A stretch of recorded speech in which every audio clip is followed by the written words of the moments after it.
耐えてくれたな。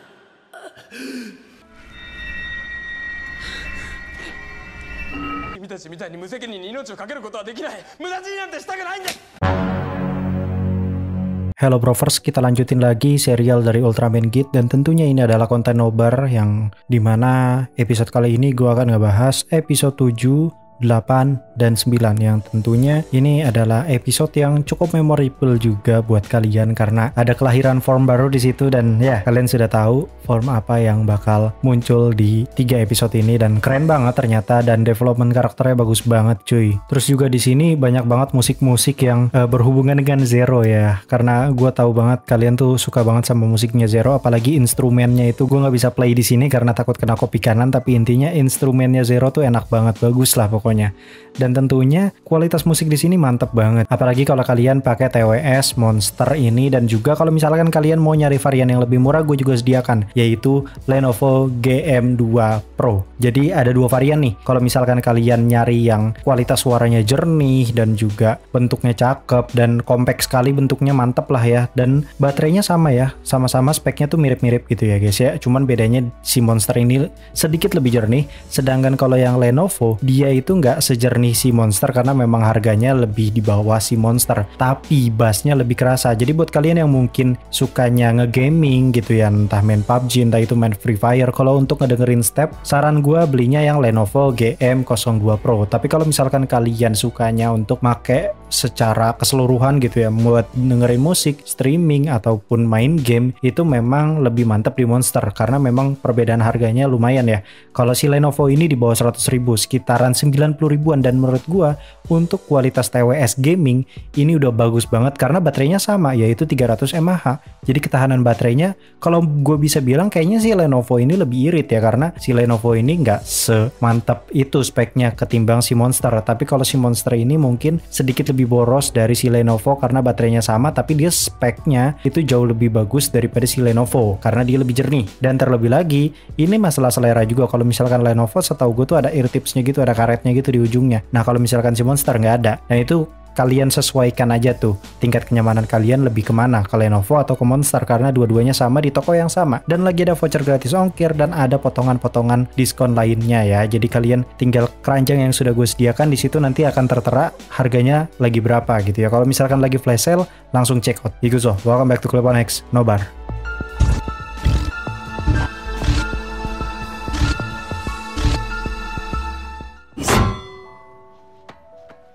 Nobar kita kali ini gue awali dengan episode 7, yang dimana di episode 7 ini Kei Fukuhide punya markas, dimana penampilannya tuh memang diperlihatkan 100% berubah dari penyamarannya kalau jadi orang bener gitu ya. Jadi kalau misalkan dia lagi jahat tuh bebanget nate beda gitu ketimbang dia jadi sosok si Kei Fukuhide-nya gitu ya. Jadi sosok penulisnya itu mukanya beda lagi, dan ini keren gitu ya menurut gue, walaupun secara acting ya udahlah ya mediocre banget lah ya.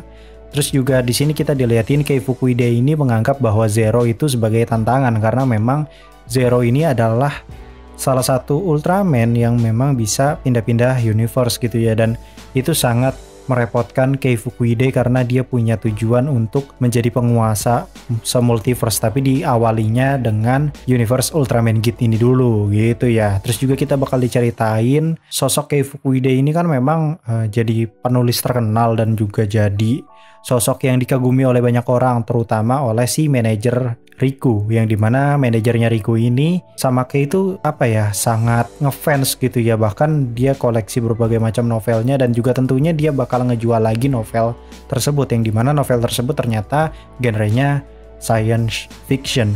Ya, orang dia sendiri yang punya pengalaman. Waduh. Leito, Rumina, dan anaknya akhirnya datang nih berkunjung ke toko atau truknya si Riku. Jadi mereka jualan kayak di semacam van gitu, dimana Rumina ini ternyata punya hobi yang sama kayak si manajer.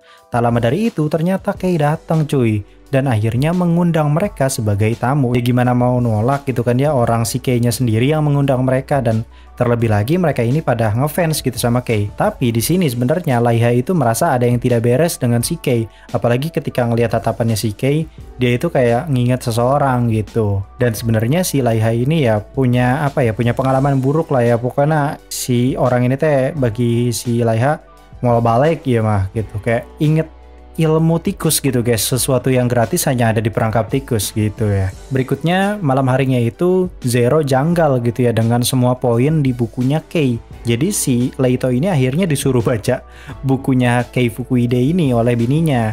Dan di sini Zero tuh mulai kayak heran gitu, kok kisahnya mirip gitu ya. Dan ya iyalah, wong yang nulis itu si Bip. Nah, jadi yang nulis itu si Kei dan dibalik si Kei itu adalah Bip. Nah, nggak usah spoiler anjing. Keesokannya, Leito beserta keluarganya dan juga Riku dan teman-temannya itu datang ke undangannya Kei yang kemarin itu. Di mana si Kei ini ternyata mempresentasikan soal proyek dia ke depannya terkait dengan karakter-karakter yang ada di novelnya, sequel-sequel yang ada di novelnya, dan segala macamnya kayak Comic-Con gitu, cuman dia kayak Kevin Feige-nya gitu ya. Kalian penonton Marvel pasti paham. Nah, di sini Kei itu melakukan hal yang sama, cuman bedanya di sini Zero sudah jelas paham betul bahwa ini ada yang gak beres. Buku yang ditulis oleh Kei itu adalah kisah dari pertempurannya dengan Belial pada Mega Monster Battle dan juga Revenge Belial.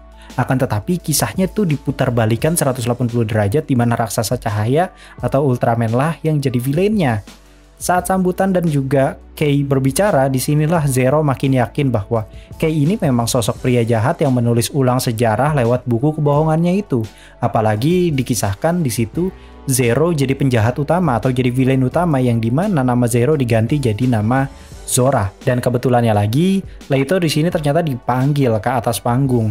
Namun di sini yang ke atas panggung itu kepribadian Zero-nya. Jadi Zero ngambil alih tubuhnya si Leito gitu karena udah kepalang emosi. Nyatanya, Kei di sini ternyata udah sadar kalau Leito adalah Ultraman Zero. Ini kacau sih, Kei ini di sini sangat pintar memerankan karakternya cuy. Jadi dari cara dia memanipulasi seisi cerita dalam bukunya, terus memanipulasi penonton di panggungnya supaya ngefans sama dia, yang padahal kita sebagai penonton itu pasti tahu kalau kalimat yang diucapkan oleh Kei itu merupakan kalimat sungguhan yang diajukan sebagai ancaman ke Leito. Nih, kalian harus tepuk tangan pada penulis ceritanya cuy, cakep build up karakternya. Pantas Git jadi salah satu new generation paling laku ya. Walaupun dia jual nama Belial dan jual Zero di situ, tapi ya memang plotnya bagus gitu dan karakternya ternyata bagus di developnya, ya mau gimana.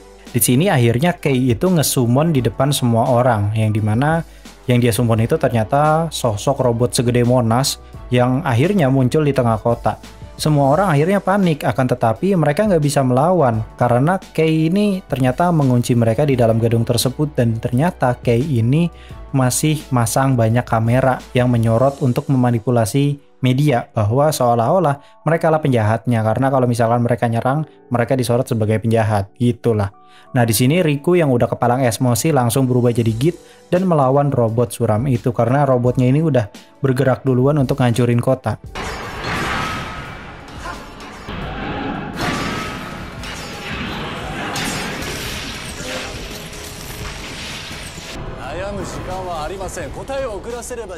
Git di sini kewalahan dan memang robot itu disetting lebih kuat dan agresif dari Git cuy. Tujuannya ya memang buat mancing Zero.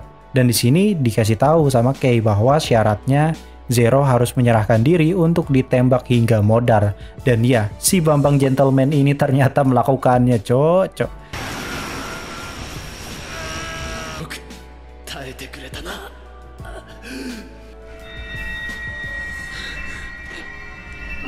Legit ini baru legend bro, YOLO gitu hidup nate. Singkat cerita, Zero ini akhirnya beneran mati dan Ultra Zero Eye-nya membatu. Ya kayak kejadian-kejadian Ultraman pada umumnya kalau modar gitu ya, jadi batu gitu ya pokoknya. Kita lanjut langsung bersambung ke episode 8 yang dimana di sini Git tuh akhirnya tumbang karena kehabisan tenaga, sedangkan Zero sudah modar. Di sini sempat dideteksi energi di tubuhnya si Leito, yang dimana di dalam tubuhnya Leito itu udah nggak kedetek sama sekali energi atau kekuatan dari Zero. Jadi Zero bener-bener hilang entah kemana, modar. Di sini Laiha akhirnya marah-marah karena Liku ini langsung turun tangan ke perangkap si Kei. Ya tapi kan robotnya gerak, wahai wanita. Kalau Riku ini nggak turun tangan, tadi satu kabupaten meleduk. Women. Laiha juga di sini kena skakmat karena sempat nampar si Leito yang mau nyerah. Apalagi ini keputusan besar dengan tanggung jawab besar. Kalau misalkan Leito-nya mati, terus anak istrinya gimana, Cok? Keesokan harinya, robot tersebut dibangkitkan kembali buat hancurkan kota. Riku pun tidak bisa tinggal diam dan langsung berubah lagi jadi si Git. Nah, ini sebenarnya permasalahan dari Riku juga karena dia kurang bisa ngontrol emosi. Dan karena memang masih anak-anak jadi ya begitu. Leito pun di sini sadar bahwa dia akhirnya meminta Rumina dan anaknya pergi duluan tanpa dia karena firasat dia tuh udah kagak enak nih gitu. Singkat cerita, Leito bertemu dengan Laiha dan ternyata Zero bangkit kembali di saat yang tepat. Di sini akhirnya Leito berubah jadi Zero untuk membantu Git.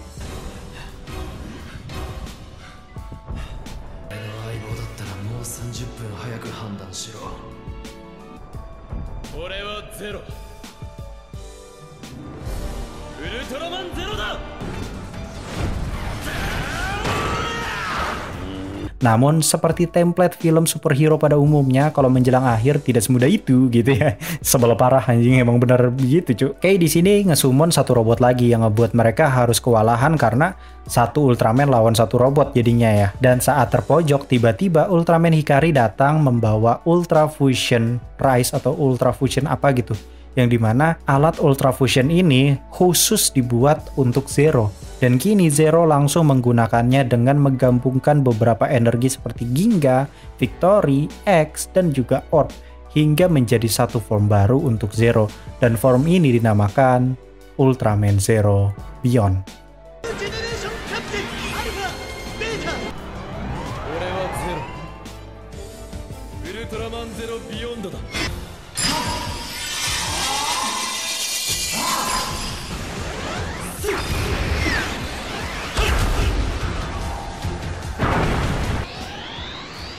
バルキーコーラス。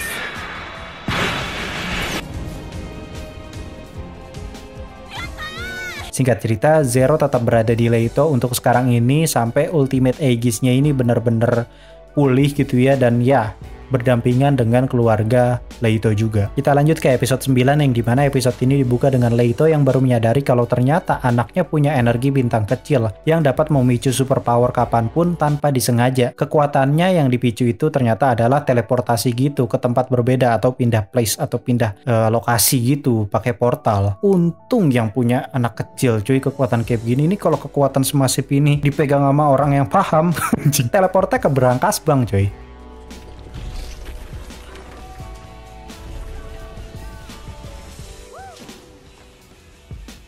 Di sini mereka bakal kerepotan karena nyatanya bukan di monsternya yang jadi masalah, tapi di Kei Fukuhide-nya yang jadi masalah. Selama masih ada dia, ya bakal terus diudak gitu cuy. Satu-satunya cara adalah keluarin energi itu dari si bocil supaya si bocil ini nggak diincer sama Kei. Mayu pun akhirnya dibawa ke markas tapi dia ketakutan melihat si alien suram.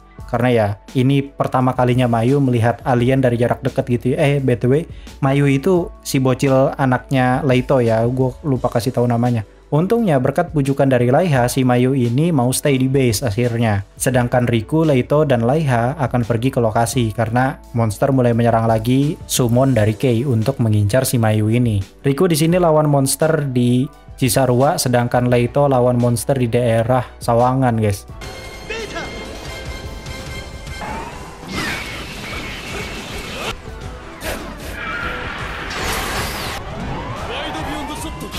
Dengan hebatnya dia berpose padahal di belakangnya ada rumah orang, kebun orang, sampai lahan orang dibuat meleduk guys. Di sisi lain nyatanya ini sudah rencana Kei cuy untuk memancing Laiha ke lokasi di daerah tersebut, daerah Cisarua menurut ini mah. Dan tentunya ini juga rencananya si Kei ya, supaya Git sama Zero itu berada di lokasi yang berbeda, jadi mereka kepecah gitu. Dan kalau si Laiha ini datang, otomatis si Mayu ini juga datang karena dia kan punya superpower teleport itu kan. Disitulah si Kei dapat merebut energinya dengan mudah karena Zero lagi di tengah kota. Nyatanya energi tersebut berpindah cuy saat Git mulai terpojok, hingga akhirnya energi itu ternyata jadi kapsul Zero. Ya, karena Leito ini sering berkontak fisik mungkin ya dengan si Mayu.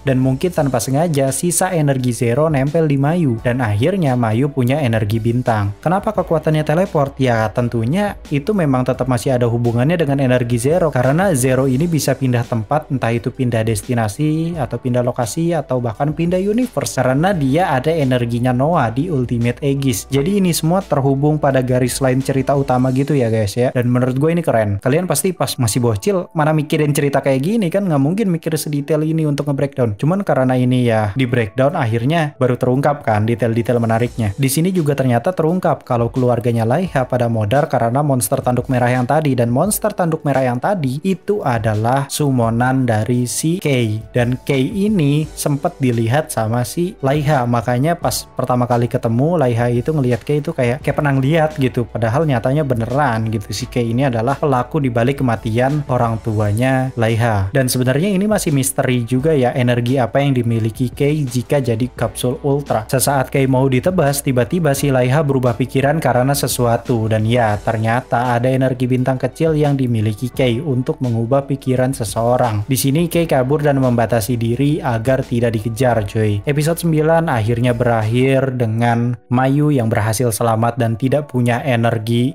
bintang lagi. Terus juga Leito kembali ke keluarganya, dan juga si Riku akhirnya tahu fakta di balik Laiha, yang dimana Laiha ini ternyata punya masa lalu yang kelam karena keluarganya dibunuh semua sama Kei. Kurang lebih seperti itu, dan kita bakal lanjut ke episode-episode berikutnya. Langsung request aja episode mana lagi yang masih terhubung dengan garis lain ceritanya. Jadi jangan ngebatch sampai beres guys. Jadi garis lain atau poin-poin intinya aja yang menurut kalian memorable dan terhubung dengan garis inti ceritanya. Gitu kalian bisa request dah, silahkan dah tuh. Di komentar aja, nanti gua pin kalau misalkan memang ada informasi lebih lanjut. Mungkin segitu dulu, gue Kleponex pamit undur diri, and I'll come see you next time.